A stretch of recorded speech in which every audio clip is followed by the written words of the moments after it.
My name is Amos Goldberg. I'm an Israeli professor of Holocaust studies. For nearly 30 years, I have researched and taught the Holocaust, genocide, and state violence. And I want to tell whoever is willing to listen that what's happening now in Gaza is a genocide. A year ago, when October 7th happened, like all Israelis, I was in shock. It was a war crime and a crime against humanity. 1,200 people, more than 800 of them civilians, were killed in one day. Children and the elderly were among those taken hostages. Communities were destroyed. It was outrageous, traumatizing, personal. Like most Israelis, I know people who were killed, who lost loved ones, or whose loved ones were taken hostage. But immediately afterwards came Israel's response, and within weeks, thousands of civilians were killed in Gaza. It took me some time to digest what was unfolding before my eyes. It was agonizing to confront that reality. I was reluctant to call it a genocide. But if you read Raphael Lemkin, the Jewish-Polish legal scholar who coined the term genocide and was the major driving force behind the 1948 United Nations Genocide Convention, what is happening in Gaza now is exactly what he had in mind when he spoke about genocide.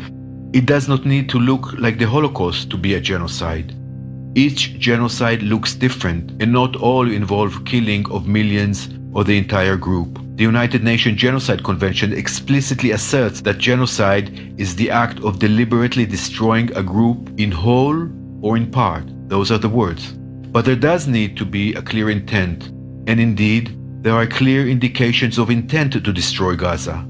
Israel's leaders, including the Prime Minister and the Minister of Defense, and many high-ranking military officers, media personalities, rabbis, as well as ordinary soldiers, were very open about what they wanted to achieve. There were countless documented incitements to turn the whole of Gaza into rubble and claims that there are no innocent people living there. A radical atmosphere of dehumanization of the Palestinians prevails at the Israeli society to an extent that I can't remember in my 58 years of living here. Now, that vision has been enacted. Tens of thousands of innocent children, women, and men have been killed. Over 100,000 were wounded. There's a near total destruction of infrastructure, intentional starvation, and blocking of humanitarian aid. There are mass graves and reliable testimony of summary executions. Children that were shot by snipers. All the universities and almost all hospitals are gone. Almost all the population is displaced. There have been numerous bombing of civilians in so-called safe zones. Gaza does not exist anymore. It is completely destroyed. Thus, the outcome fits perfectly with the stated intentions of Israel's leadership. Lemkin, that scholar who coined the term genocide, described two phases of a genocide. The first is the destruction of the annihilated group, and the second is what he called imposition of the national pattern of the perpetrator.